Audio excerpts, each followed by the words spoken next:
Welcome to Sweet Valley Diaries, the podcast where we keep our shampoo in the fridge and we keep our good sports guys on the team, even when they break clearly stated rules or laws.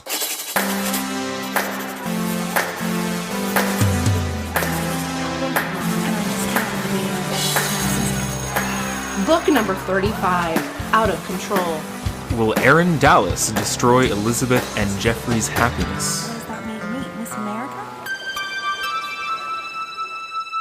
Hi, welcome to Sweet Valley Diaries. I am your host, Marissa Flaxbart, and with me today is the wonderful Samuel Brandt. Sam is a PhD candidate in geography at UCLA. And so obviously I wanted to have him on to talk about book number 35, Out of Control. And your expert analysis will be greatly appreciated here today, Sam. It's my pleasure to contribute said analysis. Well, so Out of Control, as Sam referenced in the subtitle, is nominally a book about Aaron Dallas. But I gotta put in an early warning. I'm not so sure that this book is really about Aaron Dallas. To me, this book is the Tofu-Glo Book. Oh, 100%. That's the lasting impression, because that's the novel feature of this book. And that's where the laughs come from, too. Yeah, and so last week in the bonus episode, we talked about some reviews of the previous book. For the first time, there actually were Amazon reviews of Out of Control, and both of them were like, this is the Tofu-Glo book. This is my favorite book because it's about Tofu-Glo. There is so much to talk about, but we will, as is our wont, start out by talking about the cover, which features three people. We've got blonde boy, blonde girl, and brunette boy. And this is actually much more action-packed cover than we usually have. And you would think from this cover that the story would be about a love triangle, but it's actually mostly about two couples. It's about a hate triangle. No, it's not a hate triangle either. It's but it is like a complicated relationship dynamic trust triangle. What do you think of that? Yes, and trust triangle? You're saying it's a trust square because there's another girl. Well, yeah, I think, in the end, the plot and the resolution is about that very issue of trust. Yeah, it's really but so Heather is very much a part of that. Yeah, so Heather, well, gladiators don't know who Heather is because Heather is a new character in this book, unless you happen to remember this book from when you read it, whenever you read it. But we'll get to Heather. Heather is not pictured. Instead, it's just three people. Jeffrey French, Elizabeth Wakefield's newish boyfriend, from Oregon, much like you, Sam. Indeed. And are you from a tree farm? Because Jeffrey is famously from a tree farm in Oregon. I'm not from a tree farm, but I'm familiar with tree farms. We, growing up, sometimes would go out and cut down Christmas tree there. And haul it home Christmas vacation style, although we never got stuck under any trucks, thankfully. Well, the Jeffrey French has recently moved from Sweet Valley from a farm much like the farm where you probably bought your Christmas tree every year. Although it is fiction, so. Then in the middle, actually sort of obscured by Jeffrey, is a very concerned-looking Elizabeth Wakefield. And she is looking at Aaron Dallas. Aaron Dallas, the soccer star. Yes. And best friends with Jeffrey French. And, they knew each other from soccer camp or something. Special bond. In this book, Jeffrey quickly shows himself to be, one of Aaron's only remaining friends or supporters. Well, people like Aaron because he's, a popular soccer star. But in terms of, his good buddies, he doesn't have a lot of them. And Jeffrey is a good friend by defending him, by standing by him. On and off the field, yeah. What we're describing is these three people on the cover, but what we're leaving out is the action that is happening on the cover, which is that Aaron Dallas is angrily grabbing Jeffrey French's sleeve, and that's why Elizabeth looks so concerned. He's grabbing his lapel, according to the... Well, I'm looking at your cover upside down, so I'm okay. I'm trying to get mine up. It looks like so Jeffrey's wearing a white button-up. That's actually super awkward. Do you think Aaron has his fingers in Jeffrey's buttons? It seems like it's possible. Yes, because that's how aggression works. You want to grab onto something, so he's grabbing onto probably the second or third button down. Okay. Sorry, I'm just laughing at the idea that that's how aggression works. That's how aggression works. Well, you aggression, you're not just gonna lightly put your knuckles on there. You're gonna grab onto him and let you know that is kind of Make what it your looks presence like. known. Like, he's just sort of lightly rested his fist on a very surprised Jeffrey's chest, like, but that can't possibly be it. So he's got to be grabbing onto something. So this is a moment that doesn't really take place, possibly, until the end of the book. So we need to get there. Oh my gosh, this book was so thick with incident. It was so rich. There was so much subtext and so many emotions, and that's my opinion as someone who's read many of these books. But, Sam, I'm assuming that this was your first Sweet Valley High novel. Am I correct in that? Maiden Voyage. Had you ever heard of Sweet Valley before this? From you. But otherwise, I don't think I would have. Much as I alluded to this book, like, being the Tofu-Glo book, that's where the story starts, is with Tofu-Glo. So do you think we should start talking about it from there, or should we start with the Aaron Dallas plotline, since that's nominally what the book is about? I mean, do we talk about the plot line separately, or do we talk about them intertwined? Because I think the plot lines don't intersect all that much. No, they just sort of, like, kiss. But in a cool way. Well, I guess let's start by talking about Aaron. Mm-hmm. In the last book, somebody stepped on Aaron's foot, and he got really mad, and it's like, man, Aaron is really blowing up lately. His temper is so short.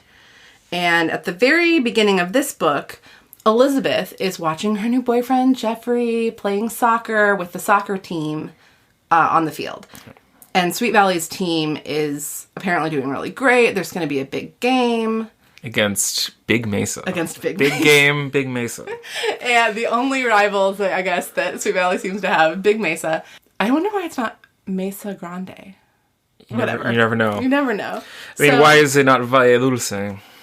Why indeed. So Elizabeth is at the soccer game watching them play, and Aaron gets fouled. Somebody named Tony Esteban, who is also, like, this is one of these, I guess this is one of these sports books. This is one of these, there's a handful of these books that are, like, suddenly about sports and about boys playing sports specifically.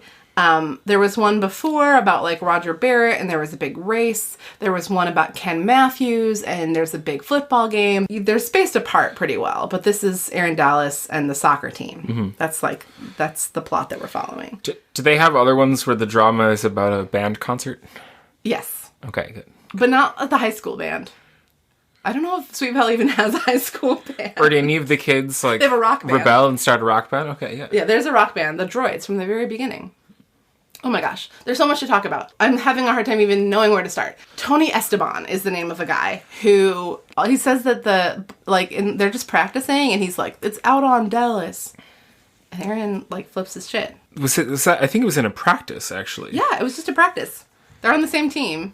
Yes, no, I think Aaron got fouled, and he did not take to that too kindly, and he retaliated. It was like, you're a liar. Yes, of a verbal and physical nature, although, and as we would expect these books, without profanity, which is not exactly realistic, but right. we'll leave that aside. And this incident serves as a plot device to illustrate Aaron's short temper, as you And mentioned. it also illustrates Jeffrey French's defense of Aaron, because he kind of comes and he pulls Tony and Aaron apart, and there's a guy named Coach Horner, who's the soccer coach. He and Aaron and Jeffrey kind of all walk off together, and Elizabeth is watching all this, and she's just really thinking, like, God, what is wrong with Aaron, and why does Jeffrey keep defending him? I don't understand this at all.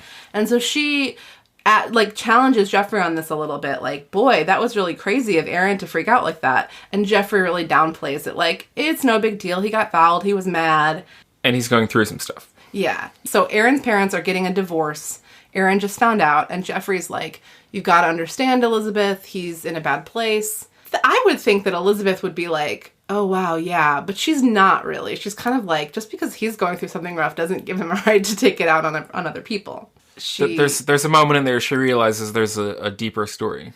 Yeah, I guess you're right. It's about more than just the game. That's a plant for later. So the first thing that happens is that Elizabeth finds out that, like, Aaron found out that she and Jeffrey were going to the movies and has invited his girlfriend Heather along. So this brings up the character of Heather, who's a brand new character for us in the Sweet Valley universe. And Heather is someone that Elizabeth does not take too kindly to, or is skeptical of her. Yeah. What did you think of Heather initially? Initially, I think that, well, you could say Elizabeth dismissed her too easily.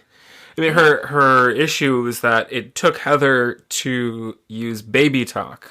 Yeah, okay, so... To calm Erin down. But Heather is younger. She's a sophomore. Heather's a sophomore. Everybody else we're talking about, they're all juniors. It's weird. They refer to her once as the younger girl, as if she's so much younger than just 1 year. Yeah, the years difference, especially sophomore to junior, seem to be a huge deal at Sweet Valley High. I have a passage from early on in the book that I think really encapsulates Elizabeth's feeling towards Erin, what's going on, and the whole situation. So, if I may. You may.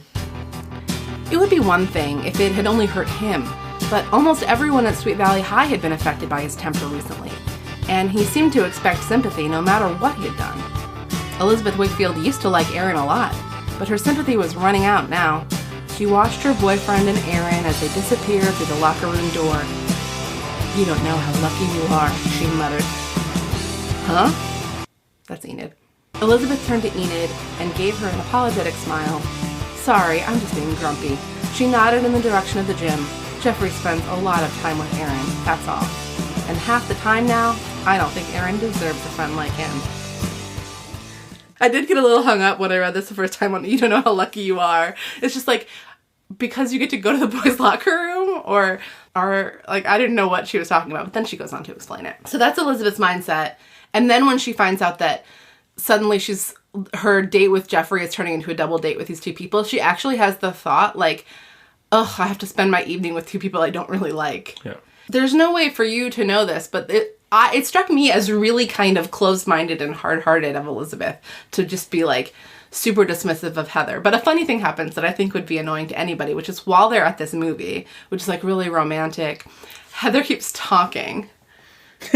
You know? She keeps on, like, saying, "Oh, God, I love this." And she's talking about their clothes a lot, which Elizabeth is also very dismissive of. Like, geez, this girl won't talk about anything except for fashion. And talking about it at times that are particularly inconvenient given Elizabeth's proximity to Jeffrey in the cinema. Oh yeah, that also was sort of subtextual though. Like, Elizabeth was like, "Boy, this girl picks the worst time to bring it up." And I was like, is she saying because she's, like, cozying up with Jeffrey at, like, romantic moment? The book won't go as far as to, like, make that explicit, but I thought that was in the subtext as well. I think we can infer that pretty clearly. I mean, whether it's that she was put off by being on a double date with two people that she didn't know very well, or whether it's simply, no, I just want it with me and him tonight. Like, yeah, which she definitely did. Yeah. But then, after the movie, like, Heather finally shuts up. Elizabeth is, like, doesn't like Heather. Like, this is decided. And they go... Boring. Well, yeah, it's just like she thinks she's so vapid, and she's only into fashion, and she talks during movies, and just, like, why is she dating Erin? Also, I think that's a big mark against Heather. It's just, like, Erin's this jerk. Heather doesn't see it. What do they see in each other? She's very, like, dismissive of the whole thing. So they go to Casey's. Yeah. Oh, and then Heather orders a Diet Coke, and she doesn't order any food. And Elizabeth clocks that right away and is like... She's always on a diet. I see. She's probably trying to fit into all of her fashions that she's so obsessed with. Oh, she thought Heather was overdressed for the movies. It's just like the list goes on and on. She's a very observant gal, Elizabeth. She is. To her benefit and detriment. In this case, both of those things for sure in this book. So this is where Heather really, really pushes Elizabeth over the edge of, like, oh, I hate this girl. So we mentioned Tony Esteban earlier and how Erin was like, you lied about saying that I was out when I wasn't. Which, I mean, you're a soccer fan. That seems like the most minor of thing. It happens in every game. Like, you have to deal with having a call that you don't agree with. Yeah, that is part of the game, and it's clearly a sign that Erin is getting upset at the most minor of infractions. Yeah. Also, I mean, I know it's just a practice, but, like, I guess there was no referee. It seems sort of dubious that the guy who is going up against Erin is the one who gets to say that it was an out. Yeah, well, I mean, the author's clearly just inventing an excuse and is not doing a terrible amount of research into the type of situations that would actually provoke such an altercation. But... So Tony shows up at Casey's and there's like a conversation or I don't know if it's Tony specifically, but like some other soccer guys. A group of them. Jeffrey and Aaron go talk to them, and Heather is really trying to like make nice with Elizabeth, but she's talking about fashion and stuff. And Elizabeth was sad because normally she would go talk to the other boys with Jeffrey, but she's like, well, I have to do the ladylike thing and keep Heather entertained. Yeah, and she's like, oh God, why do I have to stay at this table with Heather? I hate Heather. It's all very un-Elizabeth. Except, I mean, I guess Elizabeth can be kind of judgy sometimes, and she is judgy now. So to paint the full picture of this scene and what Heather does, I am going to go ahead and read again. So basically, they have overheard Aaron and Jeffrey get into like a voices raised kind of argument with some other boys about Tony being a liar. A quarrel. A quarrel, indeed.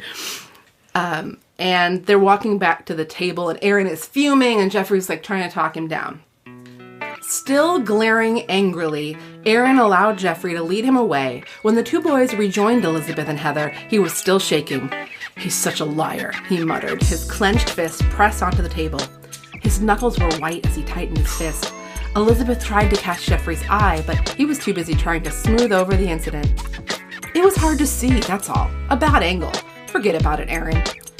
At that point, Heather reached across the table and started to run her forefinger up and down Aaron's arm.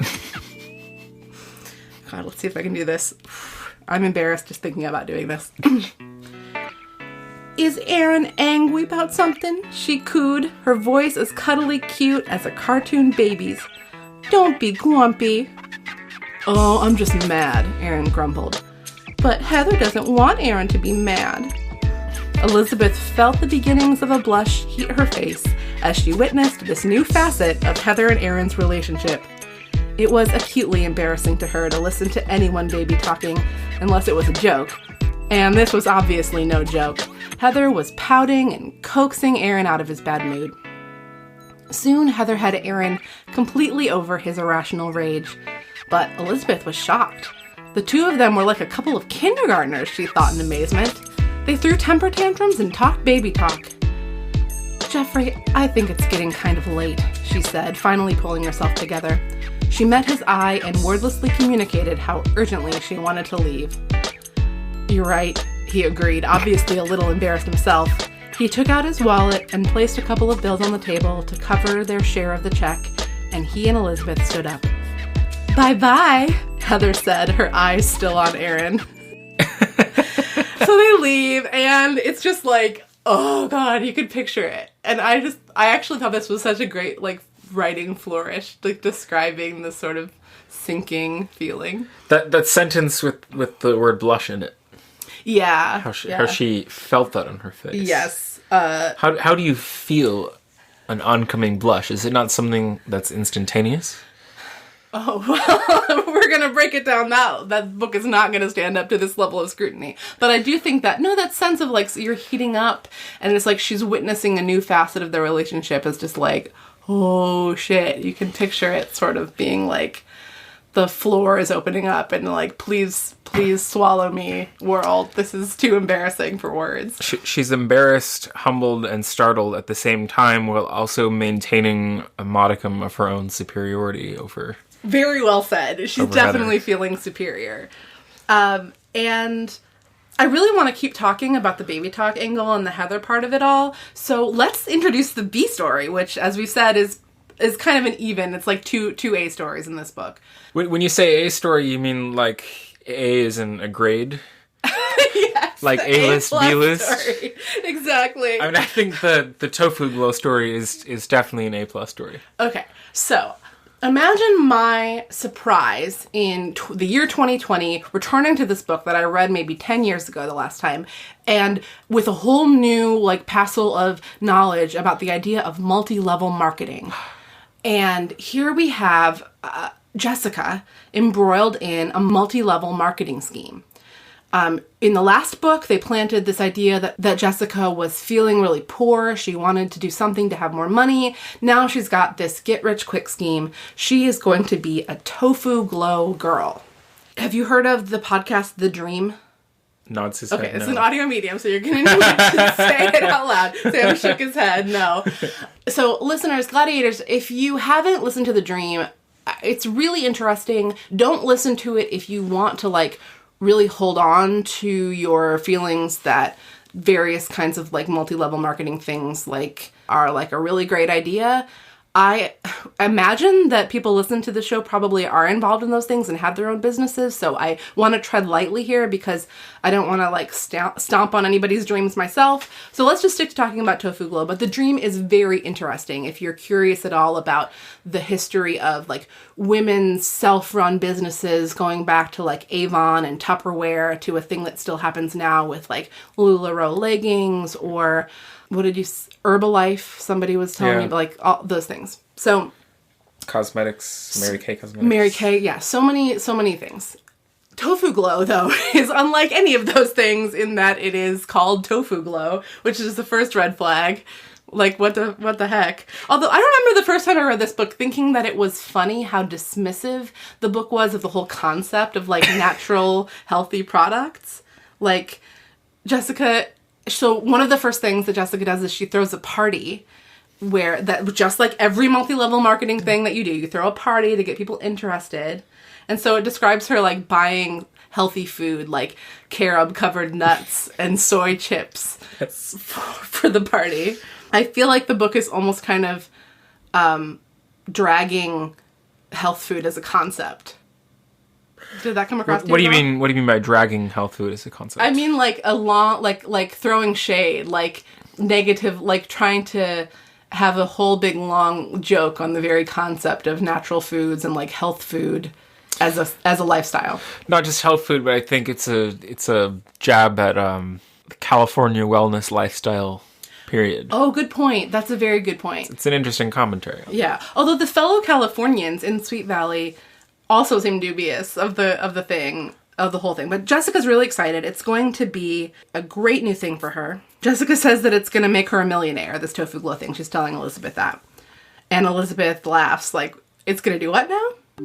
Don't laugh, Jessica said, the expression in her blue-green eyes serious as she pushed herself up from the floor. It's really great.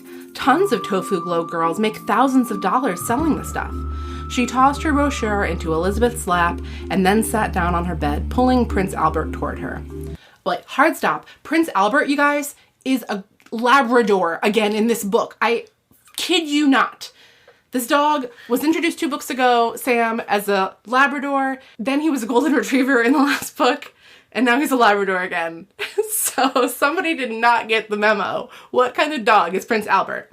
This has been Prince Albert Watch 2020. Tofu-Glo is a line of beauty and health products made from soybeans, she continued as she tickled Prince Albert's stomach. It's totally natural, and people go crazy for it. I bet I can sell 137 tons of the stuff. Exactly. She goes on, she talks about the different products. Here, I know gladiators want to know about these products. So, after a skeptical glance at her twin, Elizabeth turned her full attention to the Tofu-Glo brochure. There were testimonials from Tofu-Glo girls on how much money they made, and there were endorsements from satisfied customers. One woman claimed that Soya Soft moisturizer had made all her wrinkles disappear, and a Tofu-Glo girl from San Diego said she was putting her son through college on her sales of tofu shampoo alone.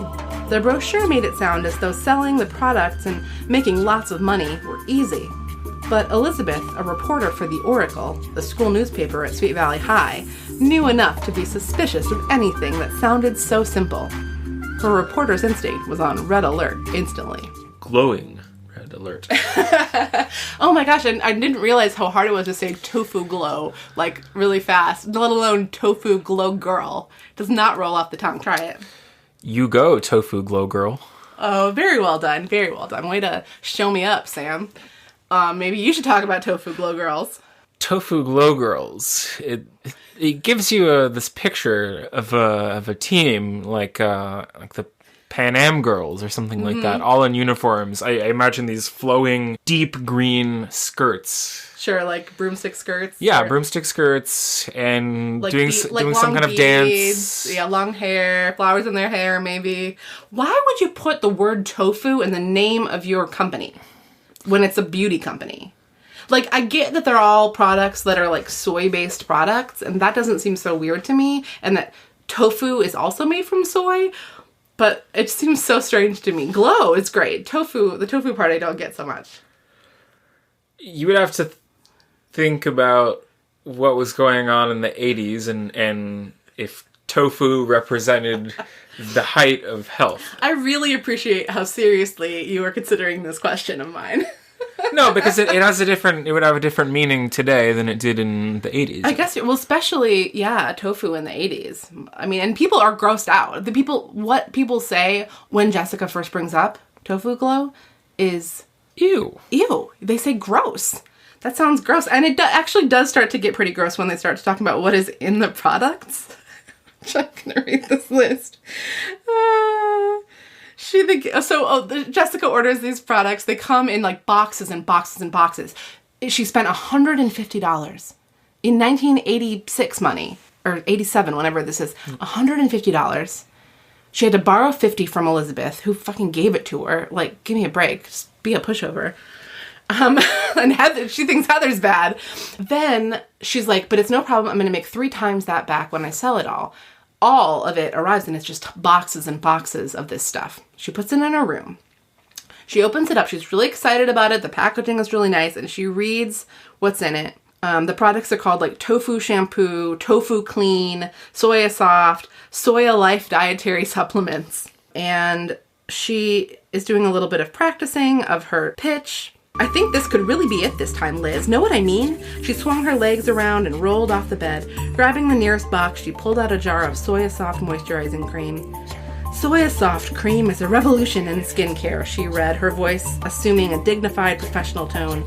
Its totally natural ingredients work in harmony to hydrate, tone, and rejuvenate the skin. Will it make me look years younger? Elizabeth asked. Jessica turned the jar over. Are you kidding? You'll be 15 again. Which I like that joke. So that was the only reason why I wanted to read that. Okay, so she starts reading the ingredients. Active ingredients, it says. Deionized mineral spring water, soy, aloe vera. Sounds good so far. PABA? I think that's how you say that. PABA. No idea. Keratin, peach kernel oil, essence of beeswax, petroleum, okra extract, fish bone meal. Sebum, it says. Hydrolyzed albumin. Jessica says, see, it's all totally natural and wonderful. That sounds kind of... Oh, don't be squeamish, Jessica protested loftily. It's good for you. So, albumin, that's like egg white, which that's not so weird. Essence of beeswax seems fine. Petroleum is in a lot of beauty products. That's obviously not great and natural, but it is a thing. Okra extract just makes me laugh. Fishbone meal, I could see that being in a supplement. Sebum, though, is the stuff that you were trying to take out of your skin. Like, that's what clogs your pores, is sebum. Then why did they put it in there? It doesn't make sense. It's like those vaccines that carry trace amounts of the disease itself. Oh, that's probably what it is. But it makes like human sebum? Like, what kind of sebum? Where did you get this sebum? Anyway, let's stop saying the word sebum. So what's next? Jessica, she has the party.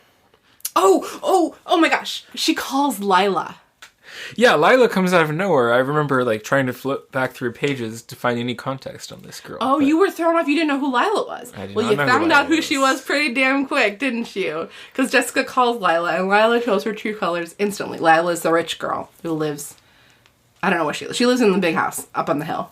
This quote I enjoyed so much when I read it that I read it to my friend at dinner last night. I had my iPad with me and I was like, we were at Shake Shack and I just whipped it out. I was like, I've got to read you this line from Sweet Valley High number 35. Is this from the Tupperware party? It's from when she's so Jessica's calling everybody to invite people to the Tupperware party. Lila calls it a Tupperware party later. But before, she calls people to invite them to this Tofu-Glo party. As the girl from the top of the hill would. Yeah, and so... She's calling everybody, and she's being kind of vague. Like, I'm having this party. It's an exciting new thing. And most people are like, okay, who wouldn't want to go to a party at Jessica Wayfield's house? But Lila is like, wait, what are you getting at here, Jessica? What's the big deal? So she says it's a Tofu-Glo party. Tofu what? Tofu-Glo is this line of great natural beauty products, and I'm having a party to show it to everyone. There was silence at the other end of the line. Jessica held her breath. Lila? You mean you're selling it? Lila asked finally. Jessica grinned. Lila was obviously surprised. That's right, and I'm gonna make a fortune. There was another pause. When Lila spoke again, her voice was dripping with scorn. You mean you're going to be a salesperson? Yeah, what's wrong with that? Oh, it's just... Well, all I can say is I'd never do anything so déclassé, she finished on a note of smug satisfaction. Narrowing her eyes, Jessica glared at the phone in her hand. Where did Lila get off being so superior, using words like déclassé? I'm sure you never would, Lila. I can see how living off your father's money might make it hard for you to take any kind of initiative. She looked across the room. Elizabeth was watching her from the doorway, a shocked expression on her face. Jessica winked at her and gave her a thumbs up sign. Elizabeth's like, what did you just say? And when I read this to my friend, he was like, so they're not friends anymore after that, right? It doesn't even matter. It like makes no dent, and this is how they can talk to each other. How does this all tie in with Heather? Well, Heather calls the Wakefield's house, right? And Jessica's like, you've got to invite her. Elizabeth's like, oh God, I don't even want to talk to her, let alone invite her to your party. But Jessica like begs her. So Heather shows up and Jessica has the Tofu-Glo party and it goes pretty well, right? Yeah, for the most part. I mean, people seem happy with it. Yeah, they're dubious at first, but eventually Jessica's such a good salesperson and she just sells it. She says it's great and she makes them a promise. Money back guarantee. Yes. So, I mean, it definitely helps her sell her product to give the money back guarantee. Of course, the problem is, then there's a money back guarantee. She says if they're not completely satisfied, she'll give them their money back. So she's selling people this tofu shampoo primarily. That's the number one. But she tells a fat girl, that the fat girl can take the supplements and she won't have to eat meals. Did you notice that? Somebody named Lois Waller, everybody, who I'm sure will factor into a future book. Poor Lois. Maybe Lois will be an unsung hero in a future book. I hope so. But I don't have a lot of faith in it. in the way this universe treats its overweight people. So the party's going great. Heather's there. And she eventually, I guess, leaves.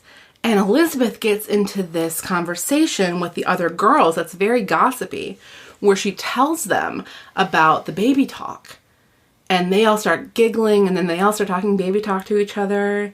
And Elizabeth is really enjoying it at first, you know? Like, she's so annoyed with Heather. It's, like, really fun to, like, be able to laugh at her. But then she watches what she's done sort of, like, spread through the room. And she's, like, a terrible feeling comes over her. Well, is she feeling bad because she feels like these other girls are now doing baby talk, and she's converted them unwittingly to something that she never wanted? No, I think she feels like she's being unfair to Heather. Okay. Like, she doesn't really even know Heather that well, and she's already she just feels bad about talking shit about Heather. Guilt. Yeah, she feels guilty. Exactly. I don't know. It was I found that to be very like a delicious moment because she really was being unfair to Heather, and it was like, what has Heather ever done to you? Like, she's just tried to be nice to you. You think, true. You know, it was a very Jessica move of Elizabeth. Maybe it's hard. That's a lot of to read into it for somebody reading one of these books for the first time. But for me, I was like, Elizabeth, you're being so cruel. And then for her to kind of realize she was. But I do agree with you. She has little reason to dislike Heather. For me, as a neutral reader, I don't see anything wrong with Heather or use. Like, I mean, it's almost just it is a skill of hers to find this way to calm Aaron down. Yeah, like, why isn't Elizabeth more impressed at this point that, like, wow, Heather started talking baby talk to this guy and he just chilled out, like, right away. This guy who's still mad hours later about a buddy calling out on him that he didn't think he deserved in a practice. Elizabeth is starting to have the seed of guilt in her own mind. So is this one, now we go back to soccer and she's watching another soccer practice? Is that the moment when she gets the idea that the article needs to go... Well, she's just trying... So Elizabeth goes to another soccer practice, and she's there covering it, like just covering soccer for the newspaper. She's just going to write about the practice, and she has all these thoughts in her head about like watching the various players, and like she's like, maybe I just don't know that much about soccer, but they all seem really good. Well, she also just wants to see Jeffrey prancing around. She definitely does. She's watching her man out on the field. Heather is back there, and Elizabeth is like, please don't come talk to me. And she doesn't. So she's watching this practice. We should say that the reason why everybody's so excited about it is that it really seems like Sweet Valley is going to win the trophy for the first time in ages. They're gonna win the big thing. This is a thing that has happened in these other sports books I mentioned too. That finally Sweet Valley, this is going to be their year. There's so much energy. It's the talk of the town. But yeah, it's interesting that it's almost like they have zero faith that they could win without Aaron. Yeah, it seems like Aaron is kind of doing everything. Like, he's all over the field. He's making all the important plays. Aaron is the team. He's a box-to-box midfielder and then some. There you go. The book should probably have asked you for some of that language. That might have been good. Although I guess maybe the little 12-year-old reading the book probably wouldn't have known what that meant. Or care. Or cared. That being said, Elizabeth... So I think her heart is in that place, just like it'll be exciting. People will want to know. Why is she writing about it and not John Pfeiffer, the sports writer? Who knows? But what happens is that, what's the kid's name? That trips him. Italian surname with 6 letters and a 4-letter first name, but I can't. It's like John Tomasi or something. Oh, Tomasi, yeah. Brad. Okay, Brad Tomasi. So... I don't know that we're going to have a section of this podcast where we talk about boys, because there's not a whole lot of like sexy boyness, but there are some boy name drops that are like new boys for the world of Sweet Valley, and Brad Tomasi is one of them. I don't think we've ever heard of Brad Tomasi before. His name was so new to me that it did not like register in my memory as what his name would have been. What we should set up, though, is that Elizabeth and Jeffrey already have had a few hard conversations where Elizabeth is like, I don't understand why you keep defending Aaron. He's being a jerk to everybody. Can't you see it? Like, what if he turns on you? And Jeffrey is just like, you're being so hard-hearted. You know he's going through something. I can really see where they're both coming from. You know, you have a good friend. You stand by that friend no matter what they're doing. Like, you understand their perspective. And so Jeffrey's really just trying to get Elizabeth to understand, and vice versa. Yeah. I actually have this fight scene is not the right word. I have this moment highlighted. Should I read it? Please. All of a sudden, Brad Tomasi cut in from Aaron's left and stole the ball neatly away. Aaron tripped as Brad cut him off, and the team's star player sprawled forward onto his hands and knees. He was up again instantly, racing after Brad. Elizabeth assumed he must be trying to get the ball back, but when Aaron caught up to the other boy, he tackled him. "You jerk!" he screamed, pummeling Brad's face. "You nearly broke my leg back there." There was a stunned pause. The players all looked as though they had been turned to stone. The coach's whistle began to screech, and they all surged forward to break up the fight. Jeffrey struggled to hold Aaron off Brad as the others helped the stunned boy to his feet. Let me go! Let me go!" Aaron continued yelling, and he lunged forward, nearly breaking free from Jeffrey's grip. Blood was streaming from Brad's nose. The coach examined him carefully before sending him to the nurse's office, with 2 boys to help him. Finally, he turned slowly to Aaron Dallas, and his voice was icy.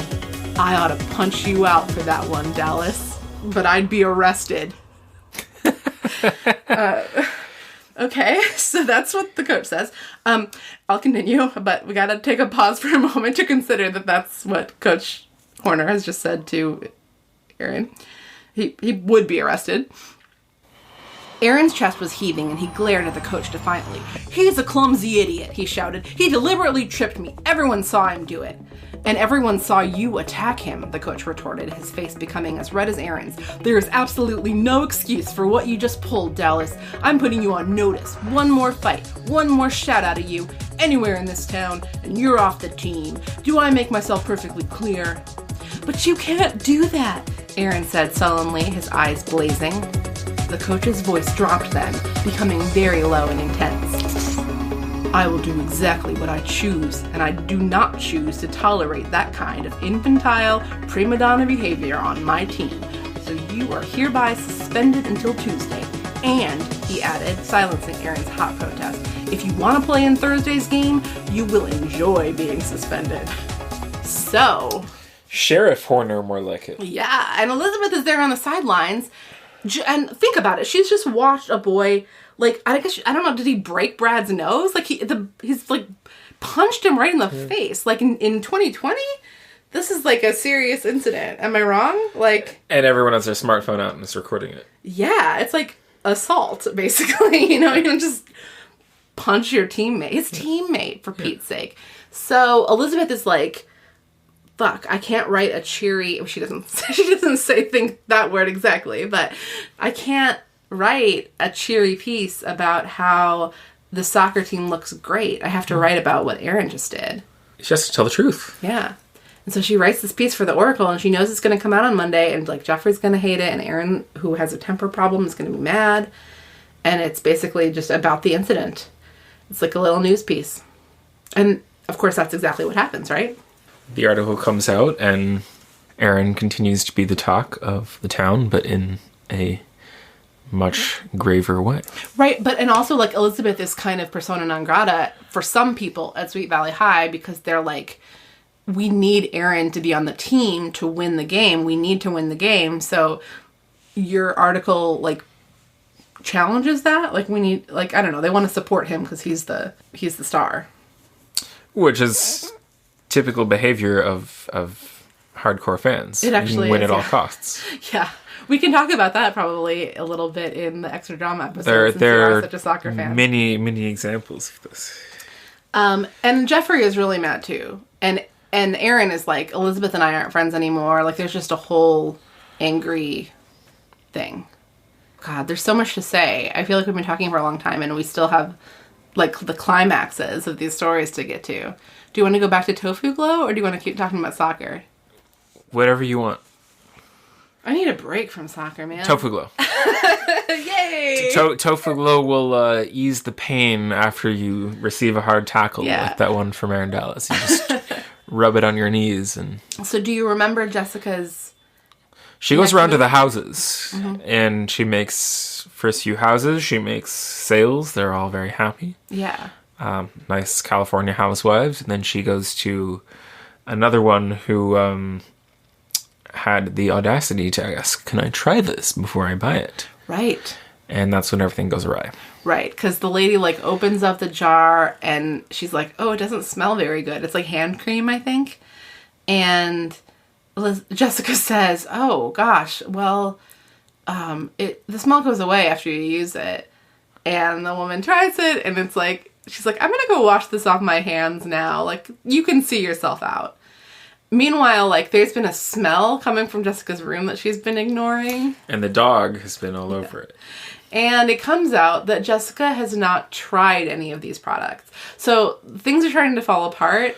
She goes home, and she gets a phone call from, I think it's from her best friend, Kara Walker, with the shampoo. And the tofu, in whatever form it is, has gotten stuck in Kara's hair, and she has a date that night. Yeah. And she can't get it out. A date with Stephen Wakefield, actually. That's Jessica's brother. It doesn't, Jessica Elizabeth's older brother, Kara's boyfriend. The book doesn't get into that too much, so that's mostly information for you, Sam. Gladiators. Remember, Kara Walker and Stephen Wakefield are a couple. So Stephen is angry with Jessica for selling Kara tofu shampoo. And Jessica is like, well, I'm going to try this stuff myself. I think Kara must just be being crazy. Because it is crazy. Like, whoever heard of shampoo not washing out of your hair? But she uses this, like, cleanser, and it makes her face all red. She uses a shampoo, and it will not come out. She has a date of her own with Neil Fremount. That's the one that she's only seeing occasionally. She's like, yeah, the book basically says she doesn't really care about him. But she goes out with him sometimes. Not that night. She'll be staying in. Thank you very much. Yeah, so the products are gross. And also they stink. And everybody wants their money back. She gets this flood of calls. Yeah. And when so then she, like, calls the company, Tofu-Glo, to find out, like, to basically say the products you sent me are gross. They all smell. Like, there's no way they're supposed to smell this bad. And the company says, sorry, bitch. You didn't refrigerate. You're not liable. To keep it in the refrigerator. And she's like, who ever heard of putting shampoo in the refrigerator? Especially, she had boxes and boxes of this stuff. So what was she supposed to do with, like, how was she going to fit all that in the fridge? Not Tofu-Glo's problem. They're like, you broke it, you bought it. It's these company secrets. Yeah. Then, so everybody's mad at Jessica. She's not going to be able, she's going to have to return all the money she's made. And she's not going to get a refund from Tofu-Glo. And on top of that, she has to pay $65 to have the stuff hauled away. Oh, that was the best part. This is Dirty Don's. Yeah, so she calls this company, this hauling company, to take her garbage away. And the company is called Dirty Don's. It's called Dirty Don's Disposal.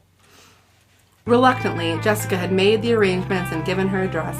Now the fluorescent orange truck from Dirty Don's Disposal was in the driveway, belching out diesel fumes into the already tofu-scented air.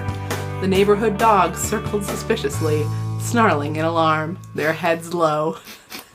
So, Jessica's really gotten herself into a pickle. Even, like, she starts crying. I thought this was very relatable for me personally as an anger crier. When Dirty Don shows up and Jessica writes him a check, he's like, no checks. And she starts crying. She's like, that's the last straw. She's like, I don't have any money. Her mom has, like, said, you must get this taken away. Right? Like, you can write a check from my checkbook, but you are paying me back. So, like, the parents have no... Her father earlier on was very dubious of the whole thing and started looking into it. Which becomes important in the epilogue of the Tofu-Glo story. Yes. Which I guess we might as well tell the listeners. Well, he bails her out in a sense because he finds out that there was a lawsuit. Yeah, like a class action suit against Tofu-Glo. Yeah. Which makes sense if you think about it. And they're paying out a settlement of $300. So Jessica will actually even have some money left over. To pay off her other loans. Yeah. But her dad's like, Jessica, you need to remember, bad situations won't always work out like this. Sometimes you make bad choices and it stays a problem. And so she says, okay, Daddy, I'll never do a get rich quick scheme again. Yeah. Do we believe the gladiators? Do we believe it, Sam? No. We do not. But for now, she is chastened. And the Tofu-Glo chapter is over. Of her life, I mean. And of the book. So, we can return to the drama already in progress with Aaron Dallas. Yes. Are you ready? I'm ready. So, everybody's mad. But Heather is not mad. Heather, coming out of left field, pun intended, like, Elizabeth's like, oh God, here she comes. This article is out. What's she gonna do? Yeah. And she says, thank you so much for writing this. Maybe, if he gets kicked off the team, that'll be really hard and he'll be really mad. But maybe that will prove to him finally, once and for all, that he has a problem. Because Heather knows he has a problem. Yeah. At this point in time, we've already had one of the delightful things that this book offers us, these moments where we've gotten inside Heather's head. This is something that Sweet Valley does, like no other book. It just like jumps from perspective to perspective, all the while staying in this third person omniscient narrator mode. Did you notice that? Yes. Surely. And so Heather, do you remember what we saw when we were Heather? Like what our thoughts were? That's a weird way to put it. Like it's a virtual reality, but you know what I mean? We didn't get that many thoughts of hers about why she was into Aaron Dallas. No, not like what she saw in him. What she found attractive in him. I mean, the Aaron Dallas that she describes is not the one that we've been seeing. It's like they have fun together and he's funny and he's kind. Yeah. We don't see that guy. But she basically talks about how she is also embarrassed about the baby talk. But when she realized that it worked, she kept using it because she needed to calm him down. Okay. And she just really loves him so much. So when Heather goes up to Elizabeth, she is kind of showing her true colors to Elizabeth. And Elizabeth really realizes how wrong she was, how much she misjudged Heather. Mm-hmm. In the same conversation, do you remember what else she finds out about Heather? All those great clothes that Heather's been wearing? She made them herself. She designed them herself and made them herself. So Elizabeth suddenly remembers that, like, oh, Heather said she wanted to go to the Fashion Institute for school. Her interest in fashion isn't, like, vanity. it's like a genuine interest in like Passion. art, a passion, an art form, a personal like artistic expression, which like duh, Elizabeth, come on. Like cut somebody some slack, but Or cut them some slacks. good one. Jeffrey and Elizabeth like come to some agreement that they're going to be okay. They make like Jeffrey and Elizabeth are mad at each other, but then they're it's going to be all right. But then the two couples like cross paths somewhere. And they're worried that this is not going to be a good instance. Yeah, yeah. And when Erin starts talking shit about Elizabeth to Jeffrey's face and Jeffrey starts defending her, Erin flips out and he like punches Jeffrey. As we see on the cover. Yes, Sam is holding up his copy of the book to me, and yes, you are correct. That is what we are seeing. Moments before, Erin punches Jeffrey right in the chin, like in the jaw, and then like instantly, Erin is like, "Oh my god, what have I done?" and like runs away. Repentance. Yeah, and this is when we get our glimpse into Erin's mindset. And good psychological detail. Yeah, yeah. Oh, you know what? I'm sorry. This actually does happen earlier. I'm conflating two different, like, dramatic moments inside Erin's head, but I'm going to go ahead and read this anyway, because Erin deserves his moment in the internal monologue or whatever. He does. Spotlight. I think it's the most powerful part of the book. What has just happened, is that Erin has just read Elizabeth's article about what he did, and he feels very wronged. Damn it, he yells, even. He says he thinks that everybody always blames him for their mistakes. Why do people do this? He wondered in silent anguish. Cutting him off on purpose, humiliating him in front of the whole school, getting him in trouble, getting divorced. With a racking, painful sob, Erin began to cry. It all came back to him, the afternoon he had been trying to blot out of his memory. He had come home from school and was surprised to see his father's car in the driveway. Without being told, he had known something was wrong. And then, inside, he had seen his mother and father sitting at the kitchen table, their faces stern and bitter. Your mother has decided to go to New York, his dad had said, and we think all we can do now is get a divorce. I'm sorry, son. His mother had tried to smile at him, he remembered, but it only came out as a sort of crooked grimace. And then she had gone, leaving him with his father and the terrible arguments. His breathing became labored as he realized just how helpless he was. Nothing he could do would make all his problems disappear, make things the way they were before. Sometimes he felt as if he were drowning and there was nothing to hold on to, nothing stable and reliable that he could count on. It's not my fault, he choked out, his throat constricting with hot tears. Everyone makes me so mad. What do they expect from me? It's not my fault. So, that's Erin. And it is still, I should have like made a content warning for divorce, but it's like divorce trauma, because he really is like, you can kind of understand that feeling of powerlessness. Yeah. And they mentioned earlier in the book that his mom had gone across the country to be with another man. Yeah, and like left him and his father alone, and his father is an angry person too, especially since the divorce. And he like won't hear that he has a problem until he punches Jeffrey. And then he's like, oh God, if I can do that, I need help. But he echoes the sentiment that he says in his own mind, like he sees what Elizabeth has done is embarrassing him in front of the whole school, which is it did do, but it's like he's not willing to own up to the fact that he did something rash, something that he should have gotten in big trouble for. But instead, the coach just says, next time, you're off the team. Yeah. Oh, and that's the other thing. He's just punched Jeffrey, so he's going to be off the team. He's not going to be able to play in the big soccer game, which I think is like that day. It is that day. So he couldn't wait to punch somebody until the next day. So this is kind of like the climax of the book, right? Yes. And he and Heather have a big talk. And the big talk with Heather also, I thought, was fascinating, because this book has a lot of like psychology. It does. You know? Here we go again.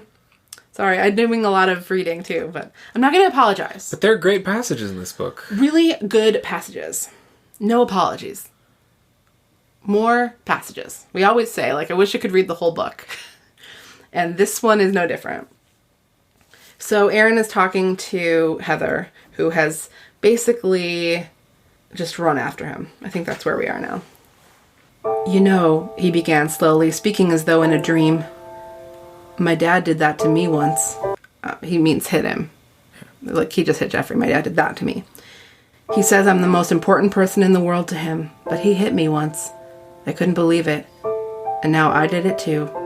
He sighed heavily and looked at Heather, his eyes full of pain. I know how Jeffrey must feel right now.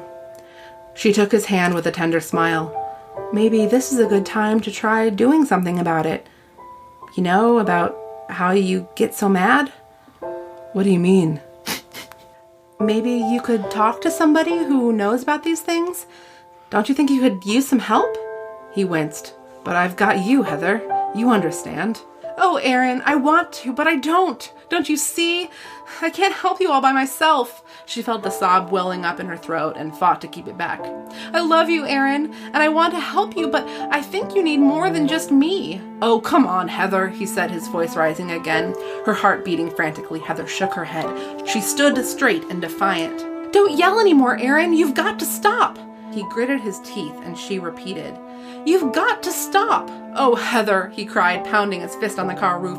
What am I going to do?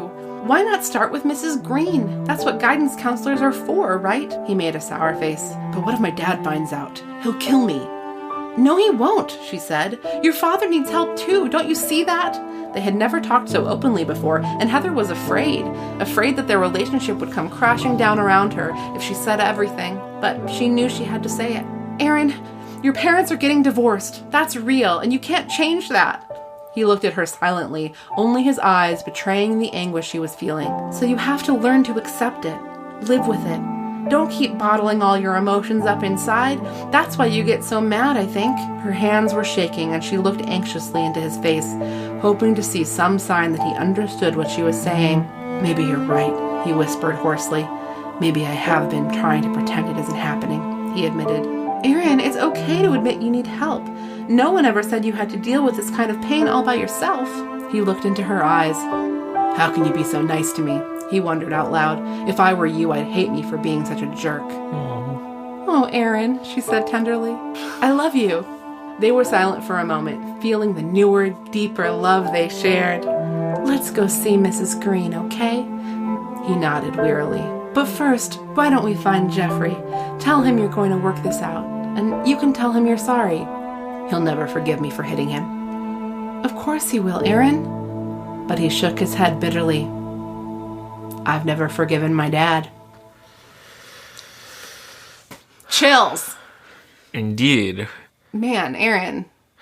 Well, you just have to admire Heather for making it clear that he can't rely on her for all of his emotional labor needs. Yeah, it is a lot. There's a lot of stuff happening. There's the idea that, like, you need to talk to somebody. Aaron's idea that his dad is going to be mad at him for seeking help, which I think is relatable. There's him saying, I don't need help because I have you.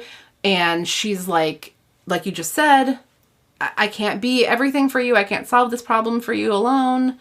Then there's the element of, like, I am repeating a cycle of what was done to me. Later on, when Elizabeth and Jeffrey have the same conversation, and Jeffrey's like, oh God, like, I could never tell Aaron that he needs help, he needs counseling. He pauses and he's like, wait a second.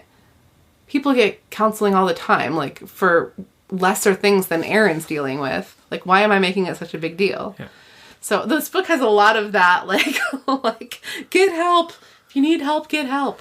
Yeah, I mean, it's a good message. Yeah. So Aaron and Heather go find Jeffrey and Liz, and they have a big scene, and they've all agreed basically separate, like, the two couples have each had their own little conversation about it. And, it's a happy reunion. Jeffrey's like, you can still play in the game. It'll be okay. We don't have to tell the coach. But Aaron is like, no. He wants to own up to his problems. Yeah. His mistakes. Yeah. Also, there's some really surprisingly enlightened talk of, like, the fact that he's so upset about his parents. It's not an excuse, but it's the reason. that he gets like this. And I thought that was an important distinction. It's not an excuse. Like, you can't say, like, we can't excuse that Aaron is punching people, but we can explain it. Anyway, so Aaron goes to talk to Mrs. Green. And I do have to read one little quote from that conversation. Please. Not so much because it was so dramatic, but because it made me laugh out loud. So he's talking to Mrs. Green, and Mrs. Green is the guidance counselor. We haven't seen her much, if ever. There's a line here that says, "It was so easy to let this warm, friendly woman tell him what to do." And I think that should be the slogan for this podcast. When I tell you what to do, gladiators. Thank you for laughing at that, Sam. So Mrs. Green says to Aaron, "I agree that you would benefit greatly from talking to somebody, but it doesn't have to be a psychiatrist or a psychologist or any other kind of ist." She smiled sympathetically. "So don't worry. You could even just talk to plain old me if you want to." "But Mrs. Green, don't I mean," he faltered, blushing hotly. "Don't you think I have some kind of emotional problem?" Oh. With a peal of laughter, Mrs. Green shook her head. "Oh, Aaron, don't look so serious." She paused, then spoke gently again. "I'm sorry. I'm not laughing at you. But to answer your question, yes, you do. But it's not the end of the world. I want you to understand that." So just like, the very idea. He's like, "Don't I have an emotional problem?" And she laughs. "Yes, you do." Anyway, but she has a good solution. She calls his dad, and the dad's going to come in. She refers them to a different counselor. It's all great. And they also called Coach Horner, and Jeffrey and Elizabeth and Heather all agree to meet after the next period, and they're going to see what happened with Aaron. And Coach Horner comes out of the office, and it's like, "Oh God, I'm pretty sure Aaron's kicked off the team." But they resolve that he can play the game.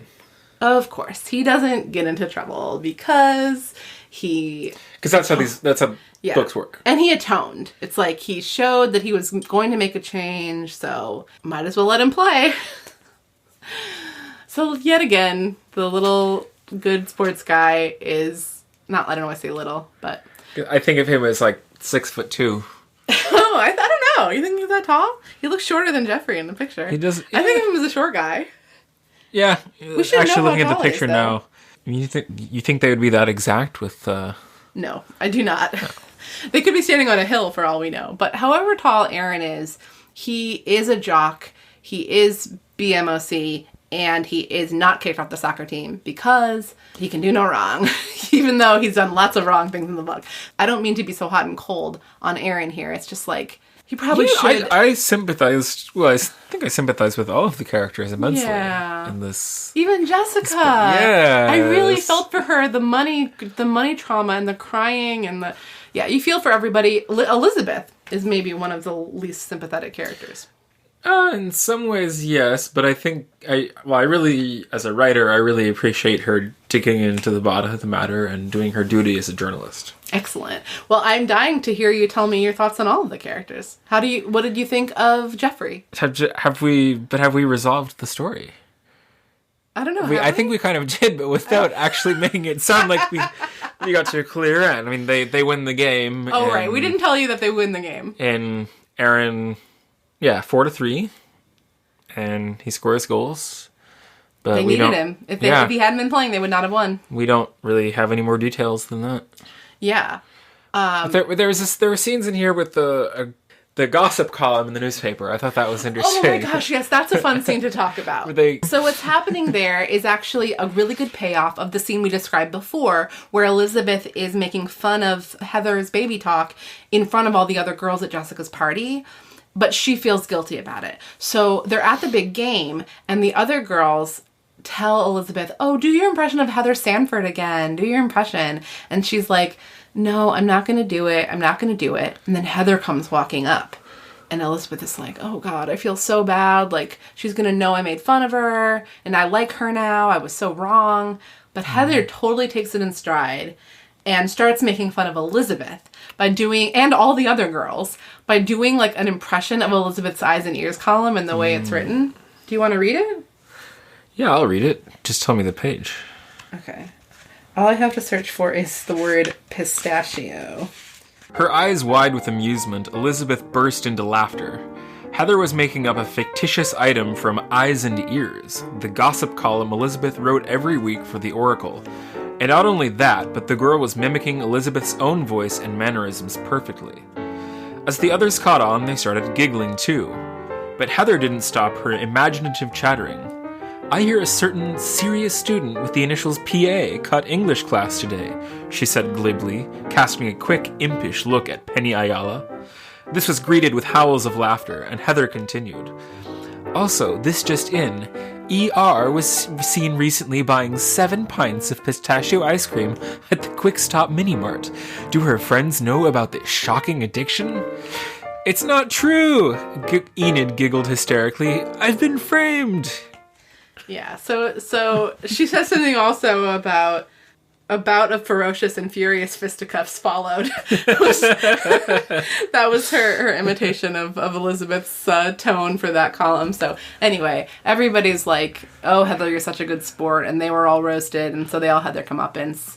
Yeah, that's really it. There was, briefly, earlier in the book, we did have, finally for the first time in several books, a Collins Watch 2020. Collins Watch? Collins Watch. Elizabeth goes to talk to her teacher, Mr. Collins, about whether or not she made the right call putting this piece in the Oracle about Aaron Dallas. There was silence as Mr. Collins regarded her thoughtfully. He leaned back in his chair and toyed with a pencil. "Liz, why did you join the newspaper staff?" "Because I wanted to write," she said simply. "What was it you wanted to write about?" She thought a moment. "The world, I guess, as I see it." "And this article," Roger Collins continued, nudging the paper with his pencil. "Is this as you saw it?" "Yes," Elizabeth stated firmly. He chuckled. "Liz, why are we having this conversation?" His eyes twinkled again, and Elizabeth grinned. "Maybe I needed a little positive reinforcement from an authority figure." "Oh, please, never call me that." She laughed. Going to Mr. Collins was always the right thing to do. No matter what her dilemma, he was always helpful. And he usually helped her by making her figure out the answer herself. Okay, she turned to go and looked back. "Thanks." He winked. "Anytime, Liz." So it's not the most sexualized Mr. Collins has ever been, but I did like the winking and this. There was a lot of eye sparkling. And good old Mr. Collins, though, he never really crosses the line. He's just sexy. Just gives some good, sexy advice. So yeah, Collins Watch 2020. It's 2020 now, you guys. It is. It's a new decade. Which means more Sweet Valley High. Yes. So, Sam, I must ask you, at this point in the podcast, an important question I ask all of my guests, and the question is, are you a Jessica or an Elizabeth? Elizabeth. That is the fastest anyone has ever answered that question. And I don't think you blinked. And you didn't know the question was coming. I didn't know the question was coming. Usually what people do is they go like, well, I think I'm going to have to say that I'm kind of an Elizabeth. Maybe I was more of a Jessica when I was younger. But yeah, you're an Elizabeth. I mean, my skepticism of multi-level marketing makes that easy. My identification with investigative journalism. Yeah. Are you, or were there any other characters in the book that you related to even more strongly than Elizabeth?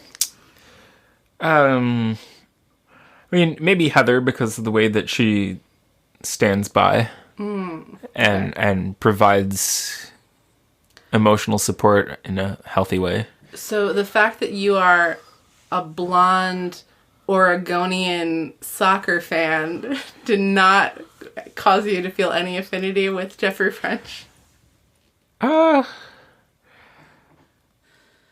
don't know. I mean, I feel like this book is very much centered on the emotions of the female characters, so it's easy to easier to That's true. identify with that. I don't know if we really get a moment inside Jeffrey's perspective, actually. I was talking about that earlier. No, it's very female gazy. The whole... But we get Aaron briefly. We do get Aaron, but at the end, that's partly what makes it interesting, is that it comes as a surprise, almost as if you're waiting to understand the whole book. Like, let's have this guy talk out loud. And then he finally does. Well, before we close up this episode, we should do a little bit of business, which is planting the seed. We have not talked at all about the next book, but it does come up a couple of times. Another character, sorry gladiators, but it's more randos. I recently referred to this on Twitter as the parade of randos that we're currently in the Sweet Valley Diaries. People who we've never heard of before getting their very own book. And in this case, the character in question is a girl named... Johanna Porter.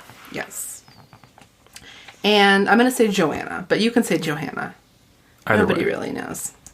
Oh, this is bad.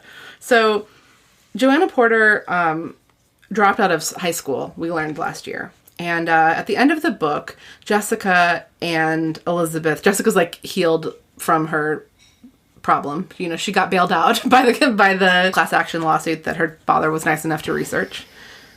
So she says, remember how Julie Porter's sister dropped out of school last year? Yeah. Elizabeth saw Jeffrey give her a puzzled look. He hadn't lived there when Joanna Porter still had gone to Sweet Valley High. He probably didn't even know Julie had an older sister. Well, she's coming back. Can you believe it? Jessica reached for an apple and bit into it. I mean, honestly, the girl drops out because she fails almost every single class, and she's coming back? Give me a break. Maybe she had a lot of problems or something, Heather suggested, and she wants to try again. No way. She was just too dumb. Everyone knew about it. It was pretty embarrassing. So I had to laugh. I was so cruel, but I had to laugh. She was just too dumb. Like, Jessica is so sure. Oh, poor Joanna's got a lot to come up against. But will Joanna be able to succeed when she returns to school? Find out in Sweet Valley High number 36, Last Chance, available in May 1987.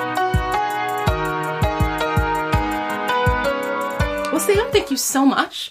We'll talk a little bit more on Extra Drama. Maybe I'll let you talk in that one a little bit. And thank you for being here.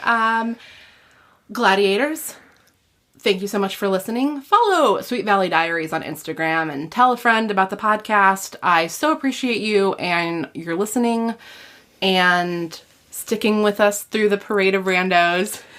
If you want to send me an email, I'm sweetvalleydiaries@me.com. And tune in next week for Extra Drama. And thanks again to Sam. Thank you. Sam nods silently to the microphone. You'll figure it out eventually, Sam. I like visual cues. So does that make me Miss America? All right, talk some more. Good afternoon. Pleasure to be here. I'm excited to do some hardcore literary analysis.